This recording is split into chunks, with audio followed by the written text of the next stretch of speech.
Muchas gracias a todos ustedes por estar aquí. Muchas gracias a la Escuela de Estudios Literarios, a Jaira Haizuli, los estudiantes que hacen posible el viernes de literatura, que me dice que es una coordinación de estudiantes y me parece una excelente iniciativa,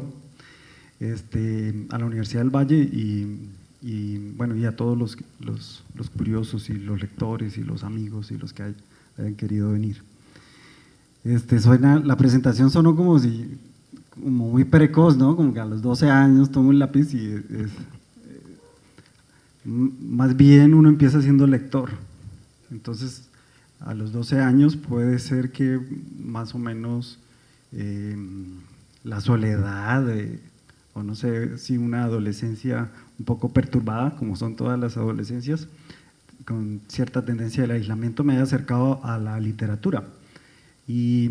creo que ahí es donde empieza quizá todo, como que los libros no aparecen cuando uno ya toma un lápiz o un computador, un teclado y empieza a teclear una historia, sino con la sensibilidad del lector, con las primeras preguntas que uno se empieza a hacer y con ese cierto romanticismo que impulsa a los que nos empieza a encantar la literatura en la juventud. Y pues cuando veo todos estos libros, ya así cuando los veo juntos me asusta bastante por su volumen. Y ya, bueno, se me fue la mano hace cuánto estoy escribiendo y cómo fui a escribir tanta en estos años, pero llevo haciéndolo muchos años. Entonces, no hay como un punto preciso ya para responder a su pregunta en el que yo me vea a mí mismo diciendo, tengo la idea de escribir 5 libros, eso no pasa así, como que no es una inercia la que va llevando a escribirlo, y sonaría como muy pretencioso decir que alguien que empieza hacia los 20 años a plantearse cómo escribir, tenga una idea como que le baja del cielo y que escriba 5 libros sobre la historia del siglo XX en Colombia. No, eso no pasa así. Yo los fui descubriendo uno tras otro. Y el primero, en general, es donde encuentra uno siempre los escollos y las primeras dificultades, porque uno como que no maneja todavía el lenguaje, ¿no? El lenguaje va evolucionando en la medida que el lector va evolucionando, las experiencias de la vida se suman, y la cuestión es que esa novela primera dejó sentadas las bases de todo lo que iba a hacer después, lo que es hoy Pentalogía. Y esta novela, que yo la empecé a escribir hacia el 2004, creo yo, se refería a un contexto en particular que era como los recuerdos que yo tenía de un pueblo cuando estaba como en el tránsito de la niñez a la juventud.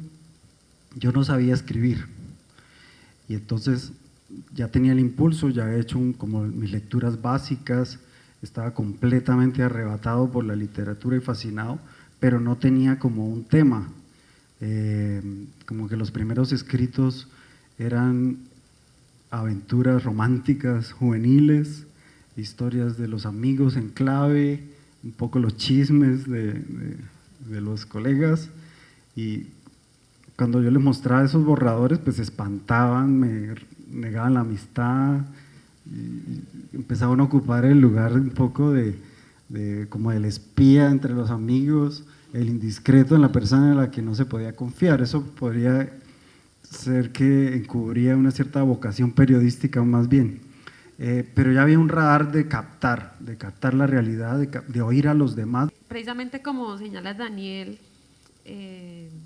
bueno, yo quiero señalar esto acá pequeñito, como parte de esas historias. La última novela pues tiene un personaje que se llama Alejandro y hace parte pues de una historia familiar que en algún momento señalas, que es como, que se llamaba también Alejandro, que es como el familiar al que conocían como el que se había perdido, ¿cierto? Pues la última novela trata, pues está en el marco de la desaparición y pues quería como señalar esa parte. Bueno, la pregunta ya que quiero hacerte, bueno, primero destacar que cuando uno lee específicamente las dos últimas novelas, que hacia allá va la pregunta, El año del sol negro y Recuerdos del río volador, la figura de las mujeres es muy importante, o sea, es muy, muy determinante. Y bueno, yo quiero señalar que esas mujeres, en el marco de la guerra de los 1000 días o en el marco de la violencia bipartidista, pues son mujeres que no aparecen solamente como que son víctimas de violencia, sino que uno encuentra mujeres que son capitanas o mujeres que son enfermeras, mujeres que, pues entre comillas, citando algo que está en la obra, dice mujeres que pueden todo solas, pero también hay una personaje muy importante que es Julia Valserra, que desde su escritura en algunos diarios habla abiertamente de la sexualidad, de la muerte, de la locura, y es pues muy evidente, digamos, la importancia que ellas tienen, pero entonces sí quisiera que nos contaras un poco más sobre esa importancia que tiene para ti el que estén esas mujeres y sobre todo la manera en la cual aparecen ellas en tus obras. En concreto, los personajes femeninos surgen dentro de la pregunta de por qué hacer una novela sobre el siglo XX, qué era el siglo XX y qué rol cumplían las mujeres dentro del esquema de ese tipo de novelas, de lo que planteaba, ¿no? Y el siglo XX fue un siglo de las revoluciones y de las resistencias, en el mundo en general y en Colombia en particular. Entonces las primeras revoluciones, digamos que la Guerra de los 1000 días, que es un alzamiento campesino, que reciclaba un poco las guerras del siglo XIX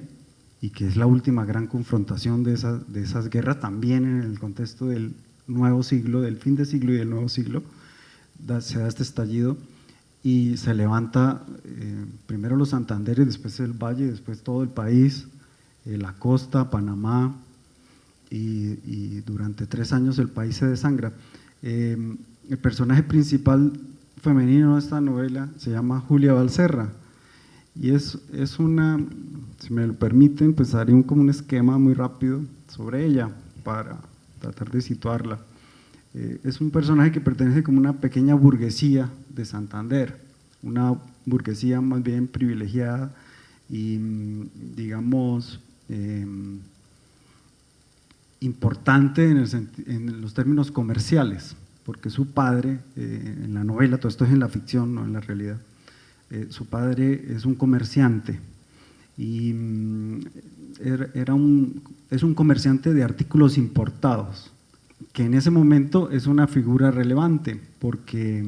digamos que el desarrollo de Santander está vinculado al río Magdalena, y en ese momento la navegación y todas las mercancías que entran es por el río Magdalena, y Santander se desarrolló alrededor de los caminos de arrieros para sacar tanto lo que se producía en Santander como lo que se traía al resto del mundo hacia Santander por esos caminos que conectaban con el río. Entonces este señor que vende enlatados, vinos, tiene un capítulo en el que hace una enumeración de lo que se vende en este lugar. Son cosas que no consumen todos los habitantes de este lugar. Entonces desde ahí está planteado un sistema de clases desigual. Y ella, que es la hija de este comerciante, es una mujer que, digamos, ha sido formada en un esquema de control, de estos dispositivos de control social sobre el comportamiento de las mujeres y sobre la formación de las mujeres en una sociedad muy parroquial. Y entonces, por casualidad, ella, que trabaja en el almacén de su padre, decide libremente tener una relación con un hombre que le gusta, que llega a comprar a su tienda y que es un trabajador de una hacienda. Es un ser enigmático, pero la relación con él la desclasa un poco, ¿no? Y esto se está dando justo en los días en que se prepara el estallido social y que empieza en Santander el conato en el que estalla la Guerra de los 1000 días. De manera que toda la sociedad en general hace crisis, y ella, que en un gesto un poco revolucionario para el lugar en el que está, decide llevar un diario, y en ese diario, que dura un año, escribiéndolo, cuenta un poco la vida de la ciudad y lo que le pasa a ella con sus amigas y lo que está pasando con la guerra, y con ese diario empieza a poner en preguntas las cosas que le pasan, en cuestionamiento la vida que tiene, la sexualidad que tiene, la vida un poco cortada de la realidad en la que ha vivido. Pero como es una mujer leída, una mujer que ha leído a Balzac, sobre todo la literatura francesa, la literatura española, que era más o menos lo que leía la burguesía afrancesada colombiana de la época, es una mujer que tiene como ciertos elementos para analizar la realidad en la que está, y se arriesga a cuestionar la guerra, a cuestionar lo que la gente está haciendo para enfrentar el gobierno de San Clemente, un gobierno que habían puesto de títere Miguel Antonio Caro, quien había sido presidente 2 veces y no quería salir de la presidencia, y lo ponen de títere a un anciano que no tenía un secretario que le da golpe de Estado. Y esa es la guerra de los 1000 días, ese es el origen del poder, la crisis del poder de la transición. Y entonces esto lo pone en el cuaderno, y el cuaderno le permite a ella, primero la apropiación de un lenguaje. Ese es el primer gran gesto revolucionario. Como el siglo XX fue un siglo de las revoluciones y de la resistencia, yo quise plantear las novelas en la mirada y en el enfoque de cómo se dieron esas resistencias y esas revoluciones. Pueden más o menos entrever que los entramados que proponen sus obras son muy ambiciosas, son descomunales. Yo como lector los he disfrutado, y por eso mismo quisiera preguntarle, aunque de alguna forma ya lo insinuó, ¿cuál es la función de sus obras? Es decir, es interpelar al lector, interpelar la historia hegemónica que tenemos de nuestro pasado o de algunos acontecimientos cuya narración ha sido totalmente, digamos, a favor de un partido político, digámoslo así. ¿Cuál es la función? Si es una función ética o estética, Daniel.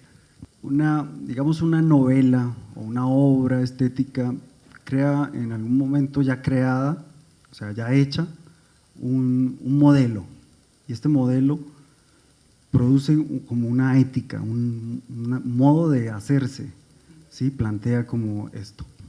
Cuando yo estaba haciendo esa primera novela que no sabía cómo escribir y que paradójicamente me había ido a Bogotá con el pretexto de estudiar, y tuve que regresar también a Santander para descubrir otra vez que allí era donde estaba lo que yo andaba buscando en otro lado, ¿sí? en el lugar del origen. Es una cosa un poco cándida, ¿no? Que uno se aleja de la vida y se va a la aventura, y se arroja al camino para buscar las verdades y para buscar la vida y para esto, y resulta que en el lugar del origen era donde tenía casi todo lo que necesitaba, como la historia de Voltaire. Pues entonces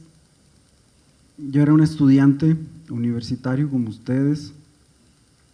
y en esa época pasaban muchas cosas. Había una masacre semanal, masacres terribles como el Aro, acaba de ocurrir Mapiripán, eventos que nos sacudieron como sociedad. Veníamos de la guerra con los carteles, las bombas y los atentados terribles que hubo en la década de los 90. Uribe Vélez llegó al poder, la guerrilla tenía puntos de secuestro en las carreteras acá, a la salida de Cali. En esa época vino Bush, y por supuesto los estudiantes preparábamos la celebración de la venida de Bush con papas y piedras y palos y todo esto. Y estaba como toda esa efervescencia, algunos nos planteábamos en las reuniones, en los grupos de estudios que teníamos, en las asambleas, pues qué hacer. Yo empecé a participar como con grupos de estudio y esto fue muy fecundo porque recuerdo que empezamos a estudiar la historia económica de Colombia, la historia social de las regiones, como grupos extracurriculares. Esto no pasaba exactamente en las aulas, sino alrededor de las aulas. Y esa época en particular creo que fue cuando yo empecé a situarme en el país en el que estaba y como en la región de la que venía también, que había sido Santander en la historia del país. ¿Qué era el Santander en ese momento? Ese lugar en el que en algún momento nos vanagloriamos de que había sido la cuna de la libertad, de la emancipación de América Latina, pues estaba en un proceso de paramilitarización de su conciencia, que había permitido que fenómenos como el paramilitarismo, digamos, se instalara en la sociedad santandereana a los niveles en que se instaló, ¿no? Porque allí fue uno de los proyectos pilotos de la expansión paramilitar en el país, en el Magdalena Medio. Y entonces yo recuerdo que ahí todo eso se integró. Y entonces estos libros son resultado de reflexiones que hicimos en grupos, de estudios sobre la historia regional, de la lectura atenta de las obras, no del canon, sino de las obras apócrifas, de las obras como la obra de Arturo Álape, quien fue un buen historiador, escribió el mejor libro sobre el Bogotazo porque es un reportaje. Coral sobre los días en que ocurrió el Bogotazo, que es como se debe hacer el periodismo, con la multiplicidad de las voces, no con una fuente oficial. Y este hombre logra hacer por lo menos 2 libros que eran claves, que es El Bogotazo y La paz, la violencia, testigos de excepción, que es una historiografía de los procesos de paz del siglo XX en Colombia y de cómo han sido abortados y saboteados por las fuerzas de poder, el poder del Frente Nacional primero, y después por un poco esa combinación de sectores sociales, de gremios económicos, que no les interesaba mucho que se firmara exactamente la paz. Y esos 2 libros fueron fundamentales. Además, la experiencia de estar en la universidad y de poder verlos, porque yo recuerdo que hacia el año 2003, 2004, cursos como la Cátedra Camilo Torres y la Cátedra León de Grave, que eran cursos de extensión abiertos, como que eso fue realmente un polo a tierra, un aterrizaje en la realidad. Y ahí desarrollé como unos ciertos principios sobre qué iba a narrar, cuál era el canon colombiano, cuál era la tradición de la novela, porque yo quería ser novelista, escribir historias de largo aliento, porque una novela le permite a uno ahondar. Y yo no más que unas novelas técnicas llenas, digamos, de trucos de la narrativa,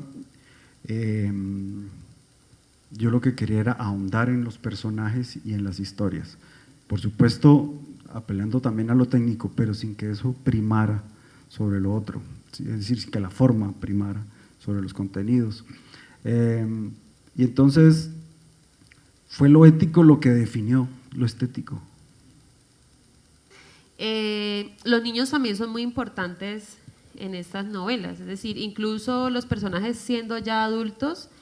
hay unas memorias de la infancia que se convierten en algo fundamental en la construcción de lo que son, digamos, ellos como sujetos ya adultos. Entonces quisiera, Daniel, que nos contaras un poco más sobre, o sea, cómo contar la historia de niños y niñas en el marco de una guerra tan violenta, específicamente porque hay niños en el marco de la guerra de los 1000 días que no solamente como en el bando de los revolucionarios, sino que también había niños soldados, de 10, 12 años que eran parte del ejército, pues del gobierno, y también niños que participaban de la guerra o que vivieron la guerra, que se vieron forzados a matar, bueno, con una cantidad de experiencias bien funestas. Entonces me gustaría que nos contaras un poco más, o sea, cómo contar semejante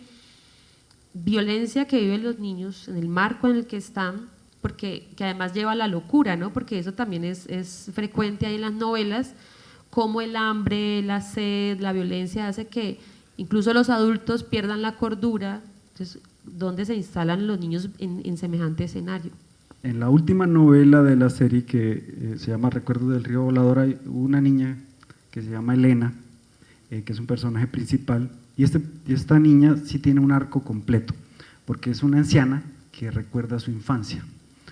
Y esto ya crea digamos, el impacto que tiene la experiencia de la infancia ya a lo largo de toda una vida de un ser humano. Elena como que es un personaje que tiene su infancia hacia los años 40 y es una niña que se salva de una matanza. La salva una mujer y esta mujer decide educarla. Y esa educación es un poco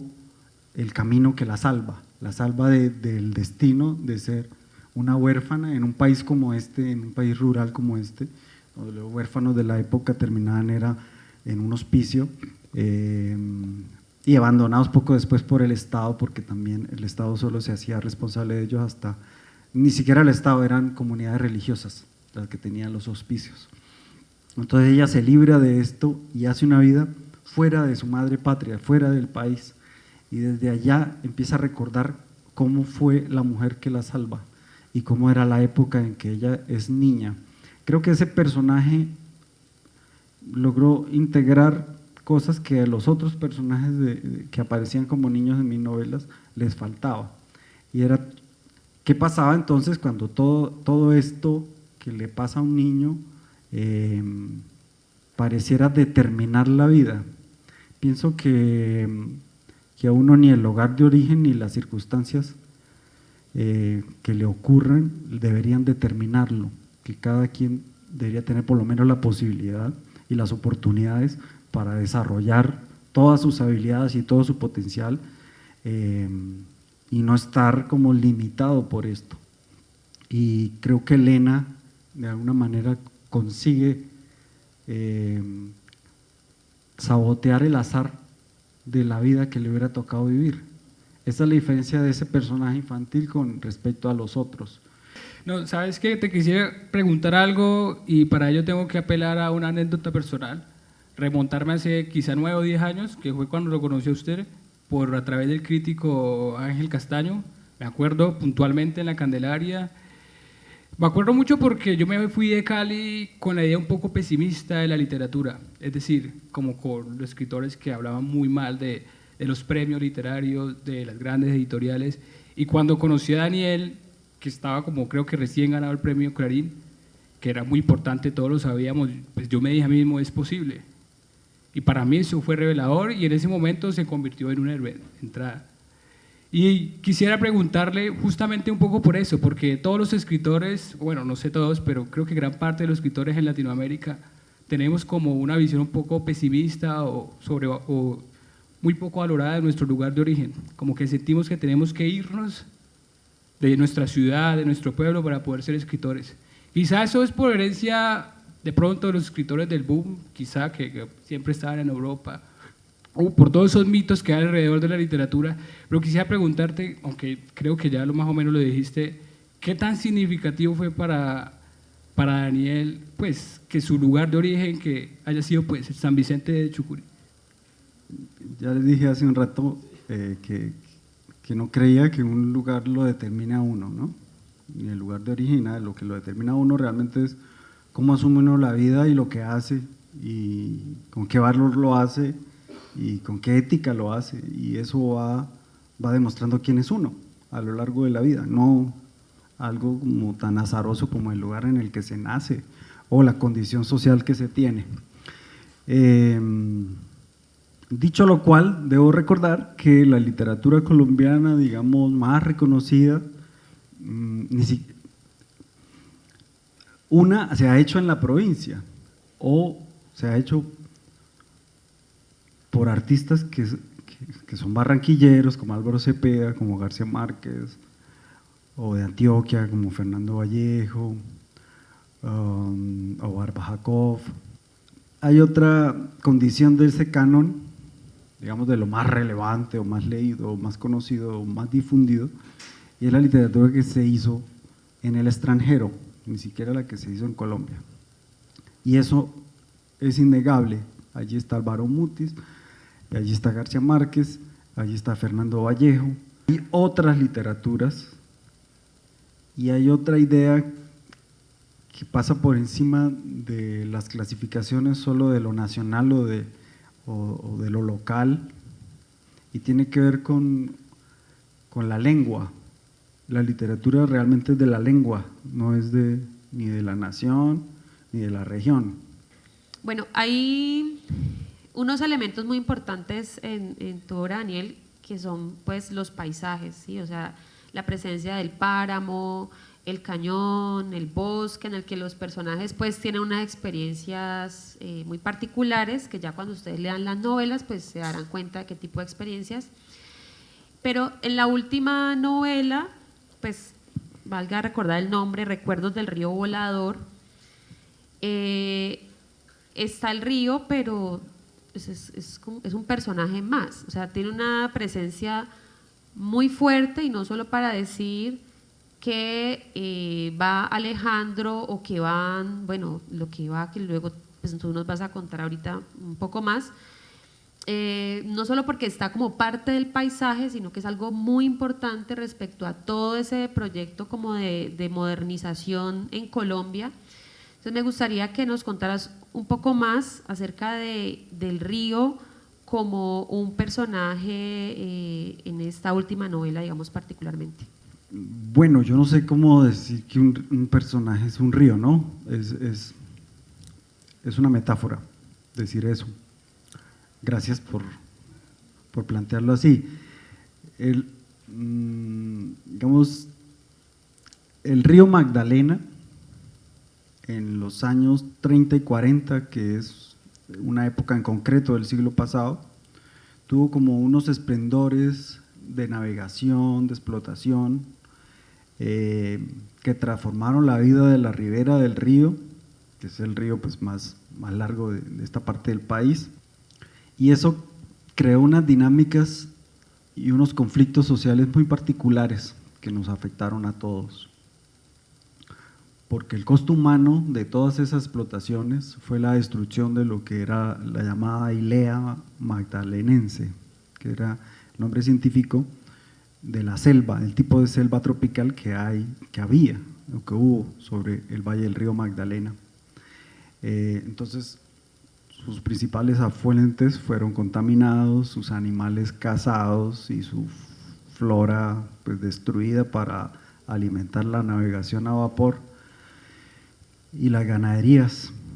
y después la explotación petrolera, al punto de que hoy el río, pues sí, el río sigue siendo una arteria importante del país, y sin embargo pues fue vertebrado por las administraciones departamentales para no solo ir de un lado al otro, es cambiar de administración, sino que todavía el río es una barrera para la gente que tiene que, si usted le da una apendicitis, tiene que coger moto, lancha,